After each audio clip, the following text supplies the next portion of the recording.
अरे नूर, गौरव, चलो चलो जल्दी ऊपर आ जाओ, बाहर बारिश हो रही है। मम्मी हमें खेलने दो ना प्लीज, मजा आ रहा है।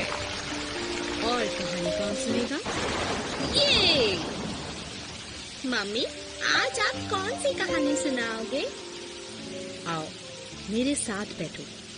आज जो कहानी मैं तुम्हें सुनाने वाली हूँ उसका नाम है स्नो वाइट और 7 बोनों। एक बार सर्दियों में खूब बर्फ पड़ी। नरम मुलायम बर्फ रुई की तरह धरती पर गिर रही थी। रानी अपने कमरे की खिड़की को खोलती है और बाहर एक काली चिड़िया देखती है। रानी ने सुई को उंगली पर दबाकर खून का कतरा निकाल लिया और विश मांगी, काश मेरी अपनी बेटी का रंग इतना ही गोरा हो जितना कि बर्फ का, होंठ इतने ही लाल हों जितना मेरा खून, और बाल इतने ही काले हों जितनी ये काली चिड़िया। कुछ समय बाद रानी को बेटी हुई। वो बिल्कुल वैसी ही थी जैसा रानी ने विश किया था। रानी ने अपनी सुंदर बेटी का नाम रखा स्नो वाइट। कुछ समय बाद रानी की मृत्यु हो गई और स्नो वाइट के पिता राजा ने दूसरी शादी कर ली और नई रानी को लेकर आए। नई रानी बहुत सुंदर थी, लेकिन वह एक जादूगरनी थी। हर रोज वह अपने जादुई शीशे से बातें करती और पूछती, शीशे शीशे सच बताओ, सबसे सुंदर कौन बताओ? और शीशा जवाब देता, तुम ही सबसे सुंदर रानी, तुम ही सबसे सुंदर। रानी यह सुनकर खुश हो जाती, क्योंकि वह जानती थी कि शीशा झूठ नहीं बोलता। सालों बाद स्नो वाइट एक बहुत सुंदर लड़की बन गई। एक दिन रानी ने फिर से शीशे से पूछा, शीशे शीशे सच बताओ, सबसे सुंदर कौन बताओ? तुम ही सबसे सुंदर रानी, इसमें कोई शक नहीं, लेकिन अब स्नो वाइट तुमसे भी सुंदर, सुनो सच यही। रानी स्नो वाइट से जलने लगी और गुस्से से लाल हो गई। रानी ने स्नो वाइट को जान से मार डालने का सोचा। उसने अपने सिपाही को बुलाकर जंगल में ले जाकर स्नो वाइट को मार डालने को कहा और वापसी में स्नो वाइट का दिल लाकर देने को कहा, जिससे रानी को विश्वास हो जाए कि स्नो वाइट मर चुकी है।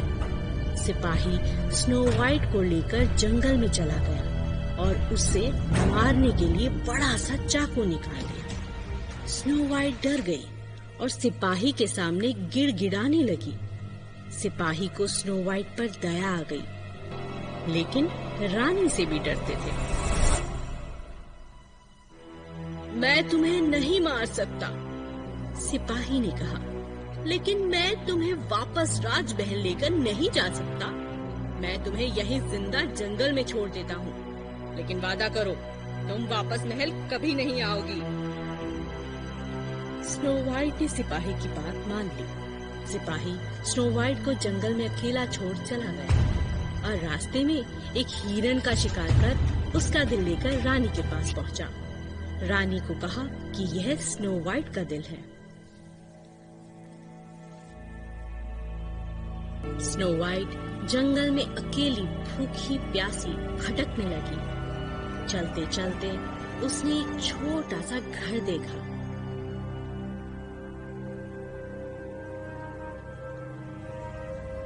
स्नो वाइट ने दरवाजा खटखटाया, लेकिन जब कोई बाहर न आया वह घर के अंदर चली गई। घर के अंदर उसने एक खाने की टेबल देखी, जहाँ 7 छोटी छोटी प्लेट्स, 7 चम्मच, 7 प्यारी प्यारी कप और 7 छोटी कटोरियां थीं। स्नो वाइट को बहुत भूख लगी थी, इसलिए उसने खाना खाया और घर के अंदर जाकर देखा वहाँ 7 बेड लगे थे।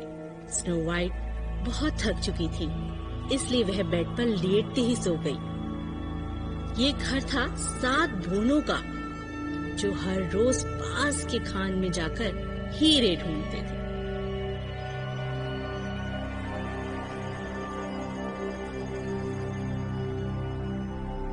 जब वे रात में घर पहुंचे, उन्होंने देखा कोई घर में घुसकर उनका खाना खा चुका है। जब वे अंदर गए, उन्होंने एक सुंदर लड़की को देखा। ये सुंदर लड़की कौन है? जब स्नो वाइट उठी, उसने 7 बोनों को अपने बारे में बताया। बोनों को स्नो वाइट की बात सुनकर उस पर दया आ गई और उन्होंने स्नो वाइट को अपने घर में रख लिया, लेकिन समझाया भी कि जब वे घर में ना हो, स्नो वाइट घर का दरवाजा किसी के लिए भी ना खोले, क्योंकि अगर दुष्ट रानी को पता चला कि स्नो वाइट जिंदा है, वह उसे नहीं छोड़ेगी। स्नो वाइट खुशी खुशी बोनों के साथ रहने लगी। एक दिन फिर रानी ने जादुई शीशे से पूछा, शीशे शीशे सच बताओ, सबसे सुंदर कौन बताओ? शीशे ने जवाब दिया, तुम ही सबसे सुंदर रानी, तुम ही सबसे सुंदर। लेकिन स्नो वाइट सबसे सुंदर, रहती है 7 बोनों के घर।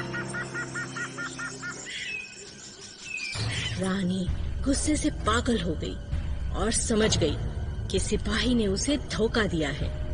अब रानी ने स्नो वाइट को खुद ही खत्म करने का सोच लिया। रानी एक बुढ़िया का भेष बदलकर जंगल में पहुंची और बोनों का घर ढूंढ लिया। स्नो वाइट खिड़की के पास बैठी थी। क्या तुम कंघी खरीदना चाहती हो? तुम्हारे बाल संवार दूं?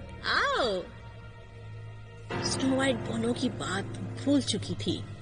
बुढ़िया को घर के अंदर आने को कहा। आओ, मैं तुम्हारी कंघी कर देती हूँ। कंघी में जहर लगा हुआ था। स्नो वाइट जमीन पर कंघी लगते ही बेहोश होकर पड़ी। रानी वहां से भाग गई।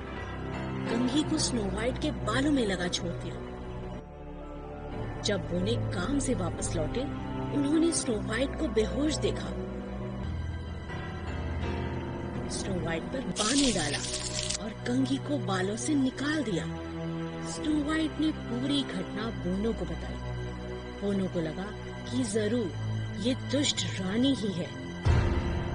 बोनों ने स्नो वाइट को फिर समझाया कि वह किसी अजनबी को घर के अंदर ना आने दे। रानी ने कुछ समय बाद फिर शीशे से पूछा, शीशे शीशे सच बताओ, सबसे सुंदर कौन बताओ? तुम ही सबसे सुंदर रानी, तुम ही सबसे सुंदर। स्नो वाइट अभी भी है जिंदा, नहीं कोई उससे सुंदर।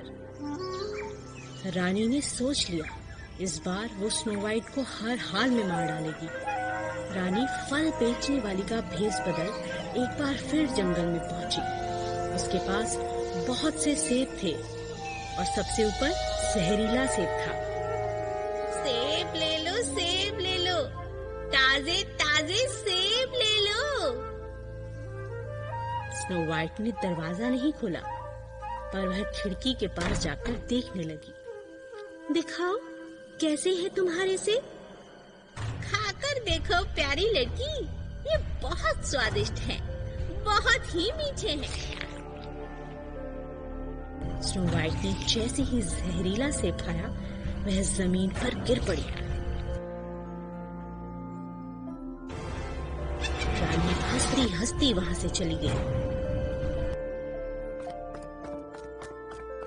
रानी ने शीशे से फिर पूछा, शीशे शीशे सच बताओ, सबसे सुंदर कौन? तुम ही सबसे सुंदर रानी, तुम ही सबसे सुंदर। रानी खुश हो गई। जब बोनों ने स्नो वाइट को मरा हुआ पाया, वे उदास हो गए और एक कांच के कॉफिन में स्नो वाइट को रख दिया। बोनों ने अपने बगीचे में फूलों के साथ स्नो वाइट का कॉफिन रख दिया और उसे देखने लगे। अचानक एक राजकुमार वहां से गुजरा।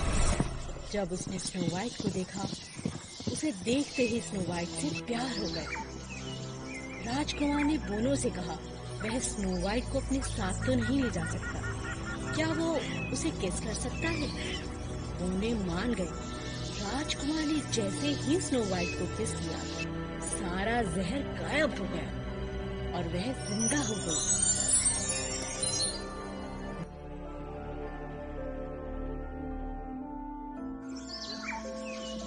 वो उन्हें खुश होकर उछलने लगे। राजकुमार ने स्नो वाइट से शादी कर ली। फिर एक दिन रानी ने शीशे से पूछा, शीशे शीशे सच बताओ, सबसे सुंदर कौन?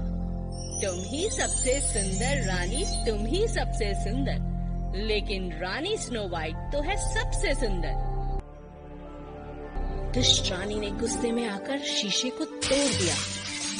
राजा को पता चल गया कि रानी ने ही स्नो वाइट को मारने की कोशिश की थी। स्नो वाइट 7 बूंदों को अलविदा कह के वहां से चली गई। स्नो वाइट और राजकुमार ने शादी कर ली और खुशी खुशी रहने लगे।